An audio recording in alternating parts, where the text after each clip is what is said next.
The movie opens with Sam rushing to the hospital after hearing the news that his wife is about to give birth. This devoted local Starbucks employee is Sam Dawson, an autistic man who lives life with immense pride and unyielding enthusiasm.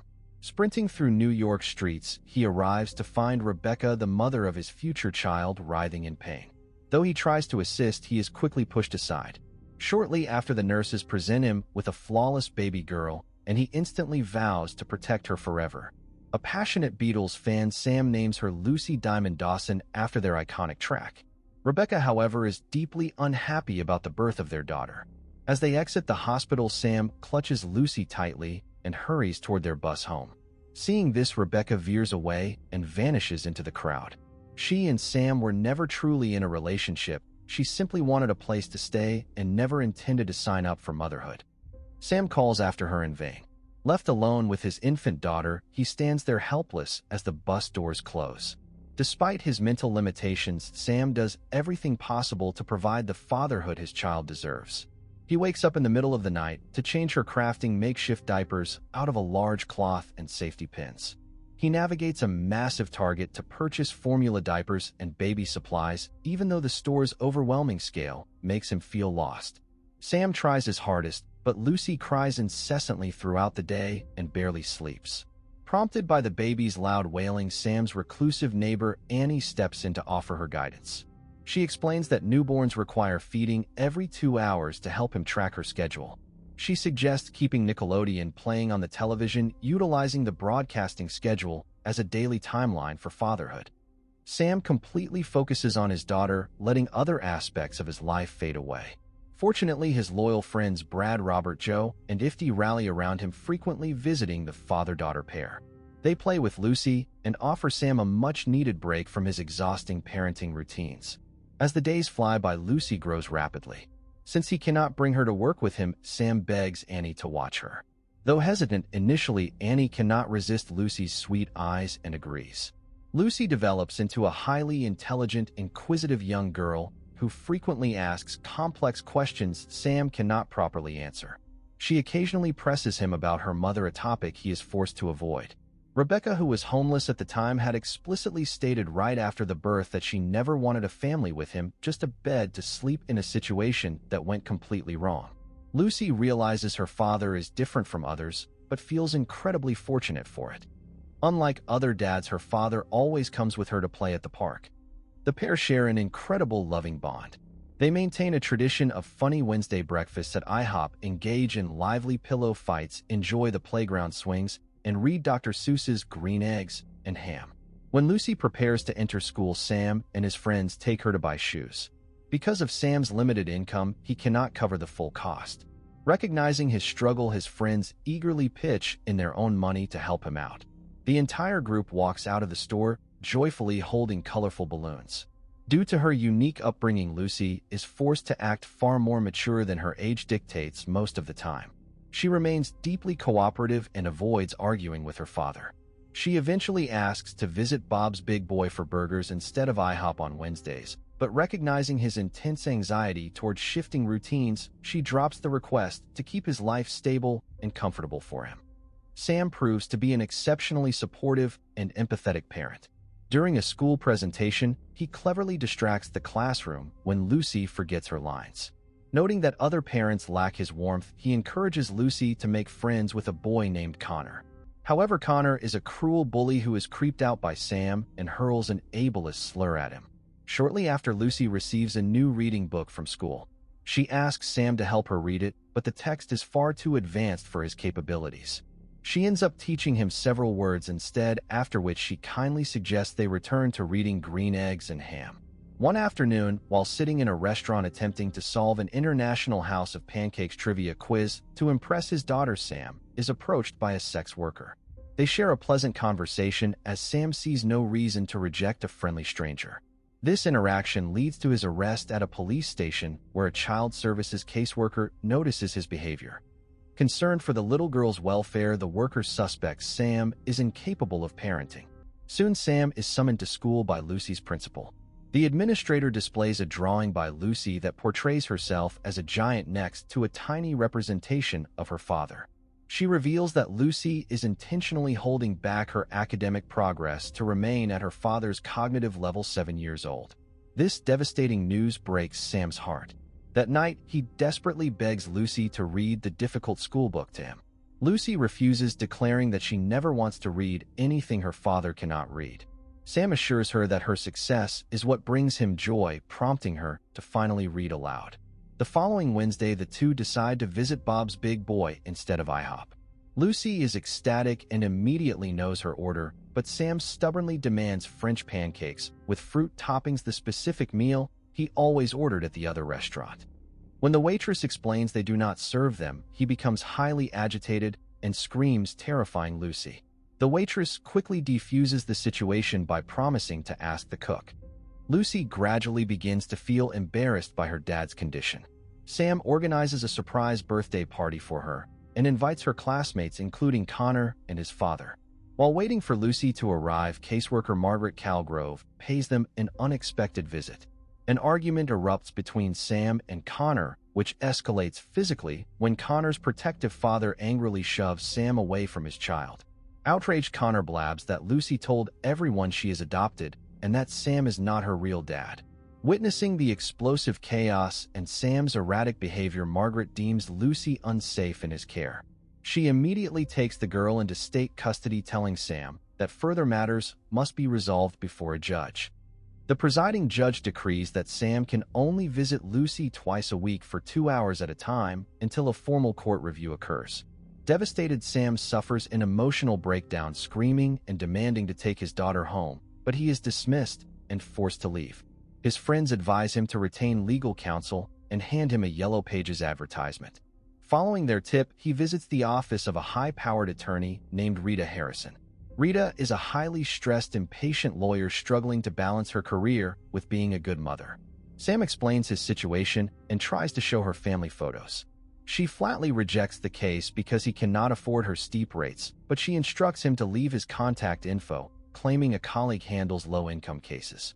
Sam begs his Starbucks manager for a promotion to brew coffee to earn lawyer money, but his boss remains hesitant. Sam corners Rita at a corporate party to ask if she has spoken to her colleague yet. Eager to dismiss him, Rita promises to follow up when possible. When her snobbish coworkers ask about Sam, Rita falsely boasts that he is her pro bono client just to look charitable. Everyone laughs, fully aware of her ruthless nature. Meanwhile, the day arrives for Sam's first supervised visit, but he runs terribly late. Lucy firmly believes her father will arrive and refuses to leave without him. With only 15 minutes left of their 2-hour window, she spots him running toward her. She dashes out to embrace her daddy. As they sit down, Sam mentions his interaction with Rita. Feeling guilty for her past embarrassment, Lucy states she wants no other father but him.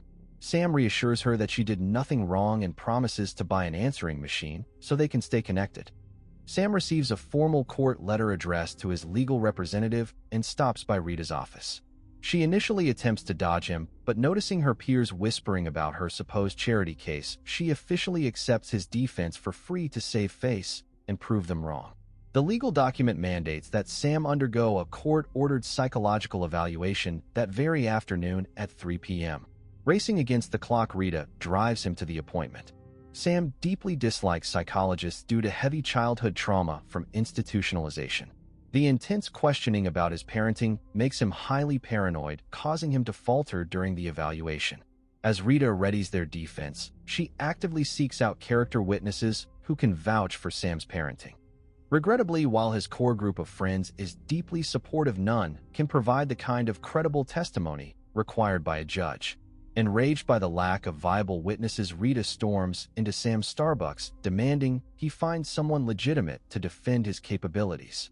He reaches out to Annie, but her severe agoraphobia keeps her trapped indoors, forcing her to decline out of fear of damaging his case.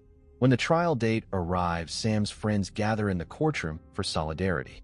The state's psychologist testifies that Sam admitted to experiencing parenting confusion and committing significant errors while raising Lucy. The prosecution capitalizes on this admission, but Rita aggressively cross-examines the evaluator until the woman breaks down in tears. Though upset by the shrink's distress, Sam is immensely grateful for Rita's fierce defense. He offers to treat her to lunch, but but she snaps back telling him he can drop the mature act. This deeply wounds Sam, who desperately wants his attorney to respect his capabilities and maturity. During a subsequent supervised meeting, Lucy lies to Sam, claiming they are permitted to go to the park. He complies, but once there she refuses to leave the transit bus, begging him to run away together. Recognizing the illegality, Sam ensures she returns to her foster home, though they do not arrive until 3 a.m. The social worker is outraged, but Rita pleads for leniency regarding Sam's condition. The following day, Lucy takes the stand to testify. Desperate to reunite with her father, she commits perjury. While Sam longs for her return, he cannot stand his daughter lying for him.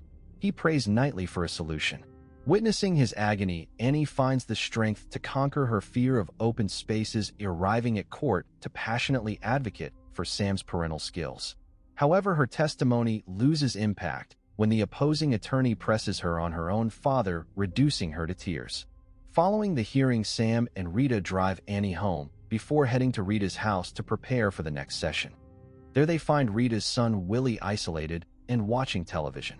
Neglected due to his parents' grueling work hours, the boy acts incredibly cold and detached toward his mother, highlighting their broken bond. Rita attempts to coach Sam on how to manipulate facts to benefit his case, but his stubborn honesty prevents him from lying. They spend the entire night practicing his testimony, forming a deep connection over the shared challenges of parenthood, and she lends him one of her husband's suits. On the day of his crucial hearing, Sam receives his long-awaited Starbucks promotion to barista. He works hard, but is quickly overwhelmed by a massive rush of orders, accidentally triggering a blender mishap that stains his court suit and delays his arrival at the courthouse. The opposing lawyer immediately tries to exploit his tardiness. However, once on the stand, Sam initially answers questions beautifully based on his rehearsal with Rita. Unfortunately, when the topic shifts to his traumatic childhood institutionalization, he panics. Becoming completely flustered, he tearfully admits he cannot give Lucy everything she truly deserves, effectively blaming himself for losing his parental rights. During their forced farewell, Lucy and Sam cling to each other, desperately unable to bear the separation. This trauma causes Lucy to behave with cold hostility toward her new foster family, though she slowly begins to adapt over time. Meanwhile, a broken Sam withdraws from society, entirely skipping his mandatory visitations with his daughter. After countless failed attempts to contact him, a frustrated Rita kicks his apartment door open, discovering him hiding behind an intricate wall of origami blocks. When she begs him to let her fight for him, Sam dismisses her, claiming he could never match her perfect life. This triggers an angry outburst from Rita, who confesses her reality is a disaster. Her husband is unfaithful, her peers despise her, and her son resents her. As she breaks down, weeping over her collapsing life, Sam embraces her warmly, allowing the two to share a deeply human, vulnerable connection. Following his heart-to-heart with Rita, Sam takes on an extra job for income and resumes his scheduled visits with Lucy. Her foster mother, Randy, expresses confusion, noting that his sudden absence deeply wounded the child. Sam offers a heartfelt apology to an incredibly upset Lucy, soothing her anxieties by explaining his profound love and deep-seated fears. At Sam's subsequent case review, Rita begins cataloging the positive life adjustments Sam implemented for his daughter, only to be cut short by Margaret. The caseworker drops a bombshell: the foster family is seeking a permanent adoption. This devastating news completely shatters Sam. When Rita suggests conceding primary guardianship to secure joint custody, instead Sam feels betrayed, believing his attorney has lost faith in their victory. He weeps uncontrollably over his desperate need for his daughter, which causes Rita to break down. As well, she attempts to break the tension with a grim joke regarding her failing marriage, bringing a brief, bittersweet laugh to them both. To remain close to Lucy, Sam rents an apartment directly down the street from her foster home, making it easy for her to visit. Soon after, Lucy sneaks out of her bedroom window late at night and walks straight to Sam's place. Though overjoyed to see her, Sam responsibly returns her to her foster parents. This midnight escaping quickly becomes a routine for Lucy, much to Randy's growing dismay and Sam's disapproval. Even after the family installs a security fence outside her window, Lucy attempts to slip out the front door, but Randy catches her. Instead of punishing her, Randy offers her an IHOP pancake and gently explains she can visit her father whenever she wishes, provided she asks first, realizing Lucy's fierce devotion to Sam has created an emotional rift between them. Rita and Willie visit Sam's new home to rehearse for the upcoming adoption trial, bringing along another tailored suit. Sam feels highly optimistic, and Rita is profoundly grateful she accepted his case, recognizing it saved her life just as much as it helped his. Later that night, a sudden knock surprises Sam. He opens the door to find a weeping Randy holding a sleeping Lucy. Randy tearfully confesses that she can never replicate the pure, unparalleled love Sam possesses for his daughter, promising to advocate for him in court. Touched, Sam shares his lifelong dream for Lucy to have a mother, asking Randy to fulfill that role. Randy is deeply moved and eagerly accepts. Ultimately, Sam secures full legal custody of his brilliant, cherished daughter. The film concludes joyfully at Lucy's soccer game, cheered on by an extended family consisting of Sam, Randy, and her husband Rita, Willie, and Sam's entire circle of devoted friends. Thank you for watching Workaps. If you enjoyed this recap, make sure you hit that like button, subscribe to the channel, and turn on notifications so you never miss our next video. See you in the next one.